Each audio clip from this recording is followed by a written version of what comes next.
town. Visit us at Davis Appliance and Furniture. Closed captioning for News 12 is brought to you by Kenneth Nugent. From the station that's on your side, this is News 12, first at 5.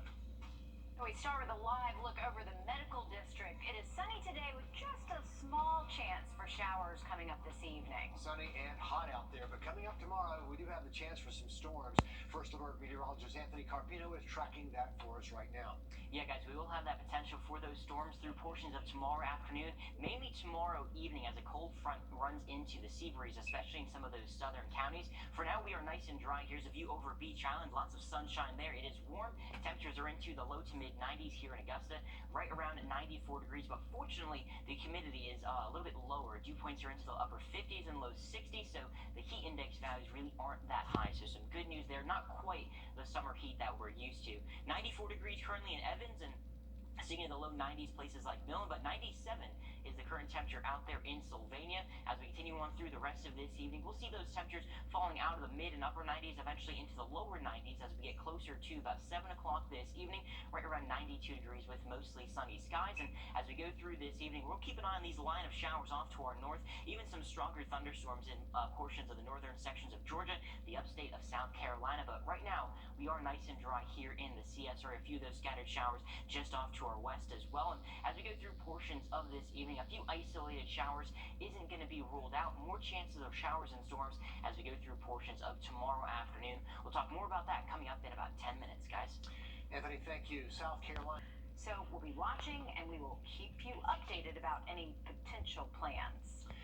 Georgia's top elections official appearing before a special grand jury today as part of the election probe into former President Donald Trump.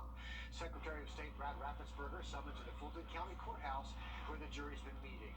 It's all part of that investigation into whether President Trump illegally tried to meddle in Georgia's 2020 election. The DA says the investigation includes looking into the phone call with the president pushed Raffensperger to find votes. Tonight, President Joe Biden is scheduled to address a nation gripped by gun violence. It comes as authorities reveal critical new details on what motivated a gunman to kill inside a Tulsa medical campus. Isabel Rosales is reporting on those emerging details out of Tulsa, Buffalo, and Uvalde, Texas. Fear and panic. Yet another mass shooting in America. This time at a hospital campus in Tulsa, Oklahoma. It was complete chaos as people ran out. A shooter opening fire Wednesday. Police say he killed 2 doctors, a receptionist, and a patient. It's a terrible scene. It's awful. It's sad. A major update from Tulsa's police chief, who says the shooter targeted this doctor who performed back surgery on him, blaming him for ongoing pain. We have also found a letter on the suspect which made it clear that he came in with the intent to kill Dr. Phillips. And according to 3 federal sources, the gunman bought the AR-15 cell firearm on the same day as the shooting. Meanwhile, in New York, the 18-year-old indicted in last month's racist supermarket shooting, appearing in court Thursday, pleading not guilty. All this as the tributes pour in. And new details emerge out of Uvalde, Texas. The mayor says a negotiator tried to call the killer. It's contrary to training, calling for officers to immediately confront active shooters. I think the truth will come out, and if we made mistakes, we'll own those mistakes. Inconsistencies shadowing the police's response as Americans look on and ask, how did this happen? You can't even go to a store. You can't even go to school. Now you can't even go to the doctor. I'm Isabel Rosales reporting. There have been 233 mass shootings in the U.S. so far this year. That is according to the Gun Violence Archive. More mass shootings have happened this year than days have gone by. Yesterday, we've learned the Georgia DPH confirmed the first possible case of monkeypox in the state. And that means they've confirmed a case of the same type of virus, but they just haven't confirmed if it is monkeypox or something similar. The disease starts with flu-like symptoms, muscle aches, fever, headache. In 1 to 3 days, a rash begins that turns into blisters and then scabs. The illness usually lasts 2 to 4 weeks. It is deadly in 3 to 6% of infected people. It's been on the public health radar for about 50 years now, but experts say this outbreak is a little different. One of the things that makes this particular outbreak of monkeypox interesting is that it's not only happening among people who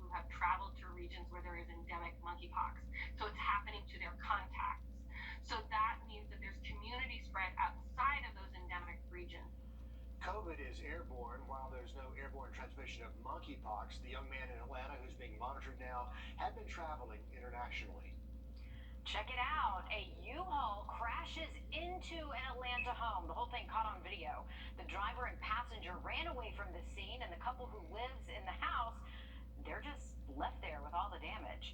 It happened back in February, so Ashton Davis and her husband have spent the past few months trying to figure out who is going to pay for all of this. They say the damage adds up to nearly $90,000.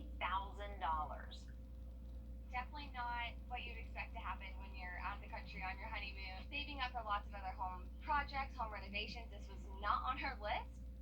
Yeah, nobody plans for that. She says it's been difficult getting in touch with U-Haul, who she says will pay for up to $25,000, but that's just a small fraction. That was caught on camera. At least they have some evidence there. Yeah. Wow. When we come back, why a pilot from World War II returned to the cockpit after 70 years. And we'll be watching potential for strong to severe storms for tomorrow afternoon. A marginal risk for most of the CSRA. We'll break down the storm chances coming up next. Time 99.99. Have a heads up for you if you plan to travel on I-20 right there. Country lawyers at all nines now. That's 999.99.99. Have a heads up for you if you plan to travel on I-20 right there at the state line, the right westbound lane. That's the lane heading toward Augusta from South Carolina. That'll be closed tonight and tomorrow night. Construction workers are delivering some more of those concrete beams for the new Savannah River bridges. This is going on from 9 tonight until 8 the next morning, but that could of course change if there's rain or any severe weather in the area. And the construction is from exit 1 in South Carolina to the Augusta Canal in Georgia. Please be advised there might be delays, and be careful. You know this area can get very easily backed up when there is any type of work zone there. Of course, they require you to slow down, and you need to stay alert for workers while driving. Just go slow. Nothing that you need to get to is more important than being safe. Glad they're doing it at night. It's cooler for them, and there's less traffic, but when I-20 is down to one lane, it's going to cause backups. Yeah, and no matter what time it is. All the time. Yeah, and even if there's storms nearby, there's going to be some slowdowns there. And unfortunately, tomorrow afternoon, tomorrow evening, we are going to watch that potential for some of those stronger storms to really linger into the overnight period. So again, just make sure you're taking it slow if you're going to be traveling on the interstate. For now, we're not talking about any showers or storms. We're nice and sunny as we take a look over Beach Island right now. A few puffy clouds out there into the distance. Temperature-wise, we are warm into the mid-90s, about 94 degrees, and dew points are fortunately into the upper 50s and low 60s, so the heat index really isn't all that high.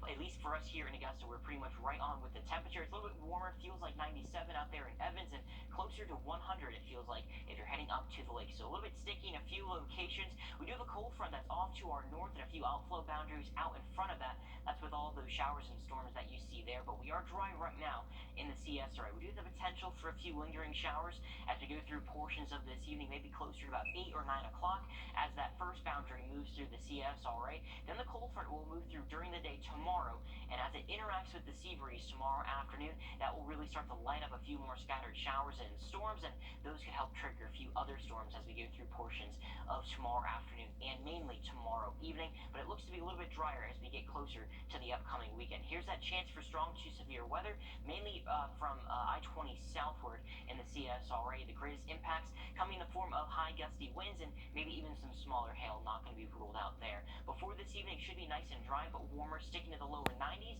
as we continue on through here at 5 o'clock, and then dipping down to about 90 to 92 degrees by about 6 o'clock. So more warmer temperatures in store for tomorrow. Not quite as warm as today, only making it into the lower 90s. Really going to be determined on who sees some of those scattered showers later on into the day. 88 degrees by Saturday, a few isolated showers there.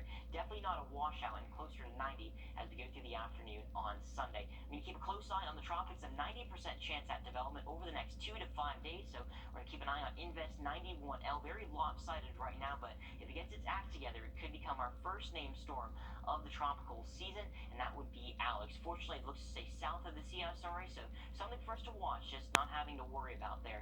90 degrees for Sunday afternoon, a little bit more sun than clouds, and we're going to return to those warmer temperatures, and we're going to bring back the chance for a few scattered showers and storms as we go through a good majority of next week. A World War II veteran gets to remember what it was like to fly. The staff at the Renaissance Marquis in Rome, Georgia, plan to show veterans a restored P-51 Mustang from the war. Beautiful airplane, just perfect for Air Force veteran James McCubbin. Yeah, the staff and pilot even helped him into the cockpit. McCubbin flew several missions in a P-51 during the war until his plane was shot down in 1945. And he still has stories to tell about his time as a pilot. He can tell stories about when he was captured as a POW and some of the events that took place trekking across Germany, begging for food once he was released. Does it look like what you flew? Yeah. Wow, that plane could take passengers into the air, but McCubbin decided not to fly. Instead, he took a picture next to it with a picture of himself 70 years ago. Pretty amazing. I know that brought back a lot of memories for him. It did, for sure. It is the largest pride parade in the Southeast. In Atlanta, organizers are considering the role law enforcement should now play in the festival. We'll show you why ahead on News 12, first at 5. The live ID.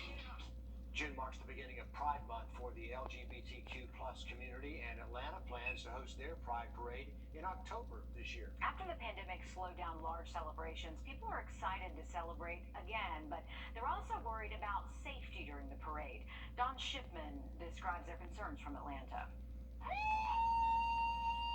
The largest Pride Parade and Festival in the Southeast is back. It is such a huge event. I think it's such an important event. Natasha Hirabayashi and her friends are planning to be among the some 300,000 people attending the three-day event beginning October 7th. But this year's parade could look very different. Police presence at Pride events has been a hot topic for many years. The LGBTQ plus community has had a rocky relationship with police. While Pride Month may look like a party, it's really meant to commemorate the Stonewall riots of 1969, where the gay community rose up against law enforcement following the raid of the popular gay bar, the Stonewall Inn in New York City. It's an event that many say feels similar to the Black Lives Matter movement of today. So cities across the country are trying to determine how police should participate in an event that started as a protest. Atlanta Pride is hoping to answer that question through a survey it launched today. This applies generally to participation in the parade as an entrant. We're looking specifically at armed or uniformed police officers who are participating in that capacity and not as community members. Ferguson says the queer community's relationship with the Atlanta Police Department has improved in recent years. In fact, officers walked in the parade before COVID put festivities on hold for 2 years. Hirabayashi welcomes police protection, but questions why they should walk in the parade. That's not what we need. We need action and protection and laws that are put into place and that are protected by our police officers. Aside from police participation in Pride, Ferguson says other vital topics need to be addressed in the LGBTQ plus community. The survey of more than 50 questions also asks about access to healthcare and adequate housing. Where can we move the needle forward on equity, on justice, on inclusion, particularly for those folks who have not been included? Atlanta Pride's mission is to become a good resource for the community for training and to bring change. They say they want the city to share their voices and advance diversity. Just into our newsroom, we're learning Aiken County officials are responding to a shooting on Summerhill Avenue. That's off Hitchcock Parkway near Aiken and Augusta Aiken Road. Here's a look at the scene there. Those are all the details we have right now, but we'll keep you updated just as soon as we find out more. But you can see just past the police tape, there's some police vehicles and officials there responding to that shooting in Aiken County. Happening tonight, Aiken's Market in the Alley series kicks off. You can head downtown from 6 to 8 for live music, fresh produce, crafts, and baked goods. You can also grab a bite to eat from the surrounding restaurants. It is happening every Thursday in June. Seniors in South Carolina have the chance to sign up for a new nutrition program this summer. The U.S. Department of Agriculture just opening up their senior market program again. It covers low-income seniors who are at least 60 years old. They get $25 vouchers to exchange for fresh produce. We know that being able to help South Carolina farmers directly by purchasing these items through approved stands and vendors and markets really will help put that money back into the economy. This year, the DSS requires you to visit your local office to register and receive those vouchers. If you want to know where that office is or located or what markets are part of this, you can check out their website and find out more information there. Grant me hope. Wrdw.com. All right, as you're heading out the door this evening, you have the potential for a few isolated showers, but many spots staying dry tonight. It's as we go through the afternoon tomorrow that we'll really see those the radar start to light up as we go through the next couple of days, and we do have that low-end threat for some stronger to even severe storms as we go through the afternoon tomorrow. Looking a little bit drier for the upcoming weekend, and temperature going to be a little bit cooler into the upper 80s to right around 90 degrees, and we're going to stick to those 90s as we go through portions of next week. More news and weather coming up just after the break.